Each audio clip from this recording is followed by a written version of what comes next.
MAGA loves to play the victim better than anybody I've ever seen. They truly have become the party of victimhood. And that's really hard for me to wrap my mind around because when I was growing up, the Republican Party always claimed to be about accountability. And they always claimed to be about pulling yourself up by your bootstraps. But these days, they're always the victim in the story. Everyone is out to get them.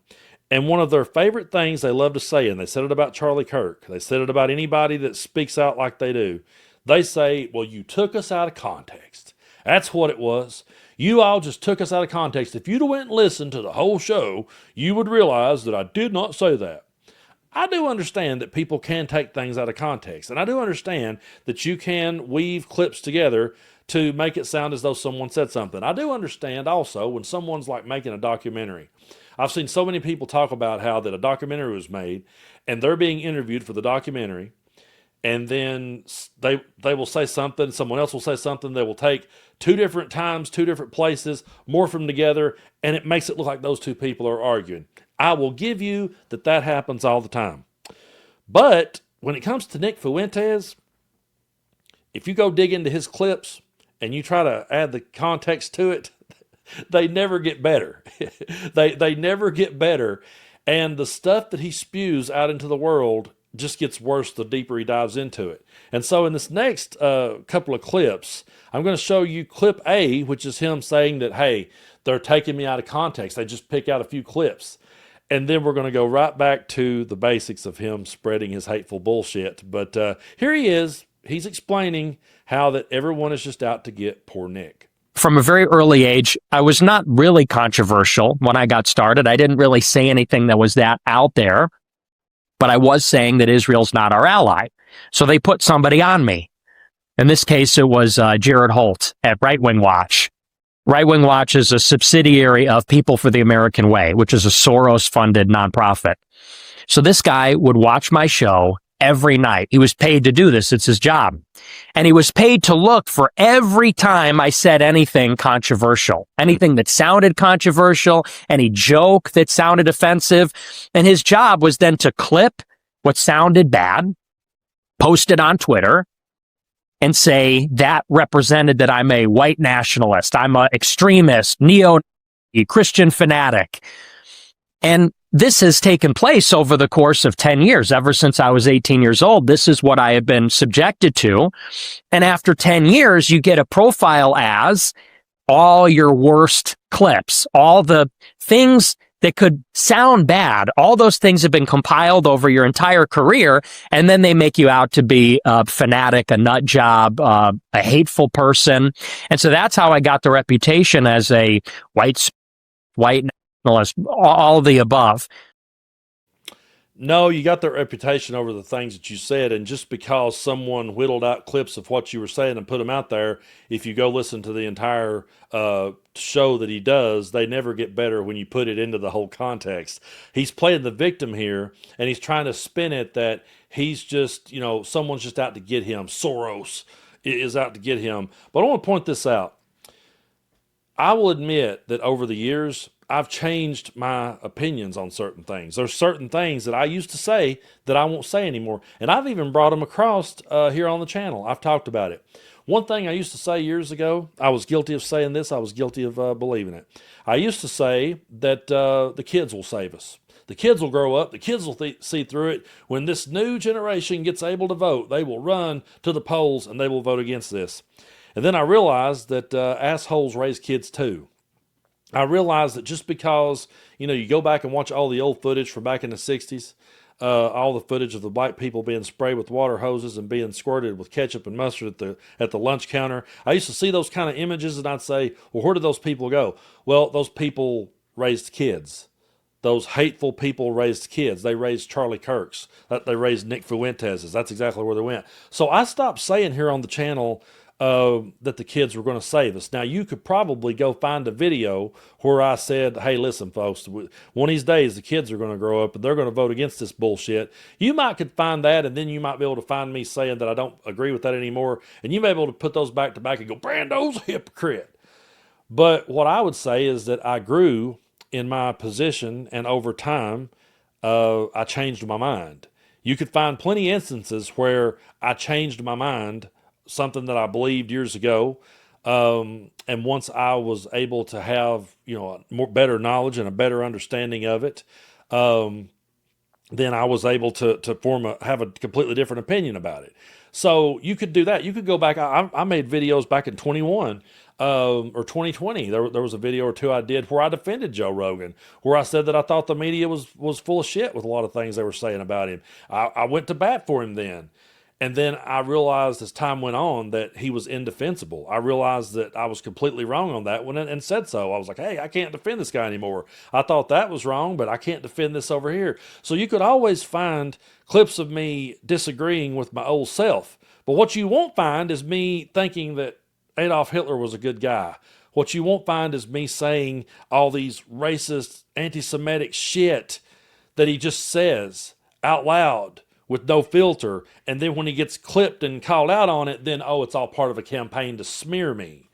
But it's always those people that says the worst of things that you can go back and find their clips. I'll say this, when I am long gone and in the ground, you can pull up Tennessee Brando clips, you can stick them next to Nick Fuentes or Charlie Kirk all day, and I promise you mine will be on the right side of history. I promise you mine will age a lot better than theirs ever did, because theirs was pretty much outdated when they said it. But he went from that. He went from, talking about how, I'm just a victim of all this stuff. I'm not really a racist person. I'm just a victim. He went from that to taking credit for Donald Trump's recent rant about Somalia. So this is just how fast he can move the goalposts, just like Trump. This is why we need to be negative. This is why we need to threaten to withhold our support. This is why we need to make it unignorable and visible, because if we do, then Trump will be forced to pander to us. And he knows how to do it. Nobody's better than him. We just need to create the impetus for it.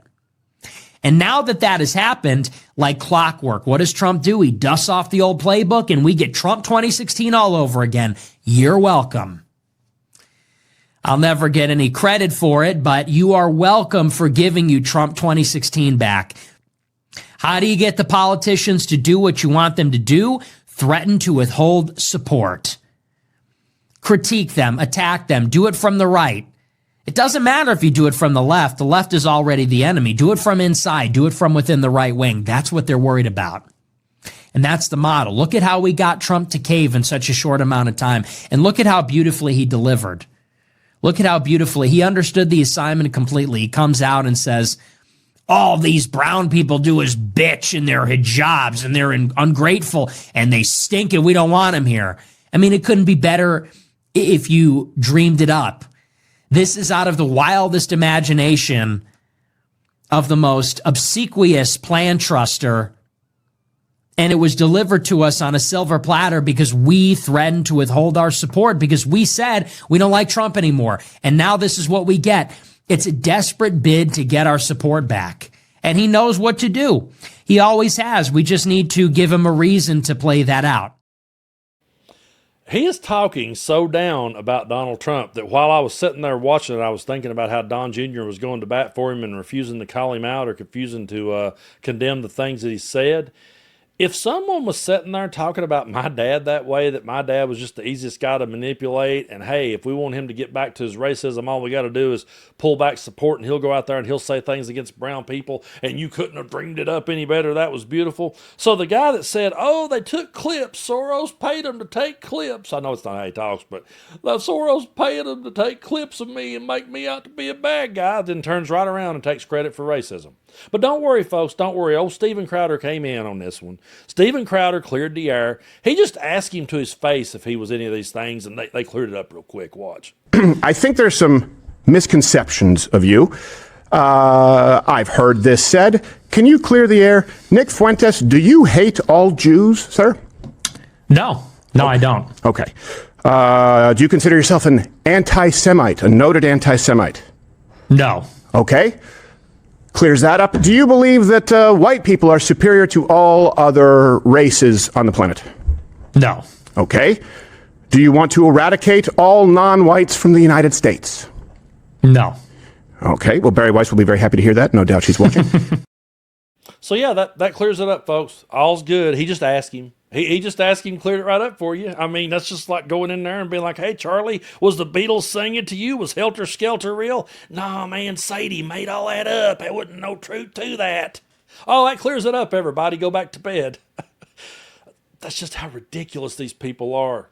He plays the victim in the story. Well, first of all, he goes out there, he says stuff that I can't say it will ever age well because it was outdated when he said it. He said outdated, racist, bigoted ideas out into the world, was able to build a platform, was able to get famous doing so. Then when reasonable people started holding him accountable for the shit that he said and saying to presidents and politicians, you know what, maybe you should distance yourself from this level of extremism. Then he says, oh, I'm the victim. They were just trying to cut out clips of me to make me look bad, and then turns around, takes credit for a racist rant, for inspiring Trump to go back to his racism, and then just to clear it up, goes on Steven Crowder and says, yeah, I'm none of those things. I mean, none of us should be shocked that this goes on. But we all see through the Nick Fuenteses of the world. We see him for what he is.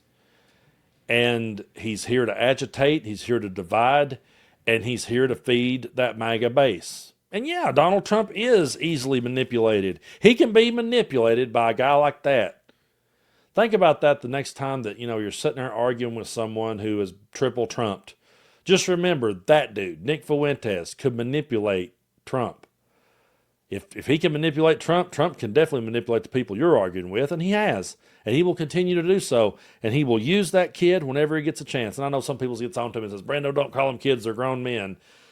I really can't give them credit and call them a grown man. I don't think they've ever grew up or evolved, but at the same time, it's an insult to kids to call them a kid. But I'll just say that person who's never evolved and will never evolve and will continue to spew outdated bullshit, that's the type of people Donald Trump uses to his advantage. That's the type of people who he amplifies and makes stronger. And as long as he's around, he will, because Donald Trump can't dial it back. He can't go back to a voice of reason because he never had one to start with.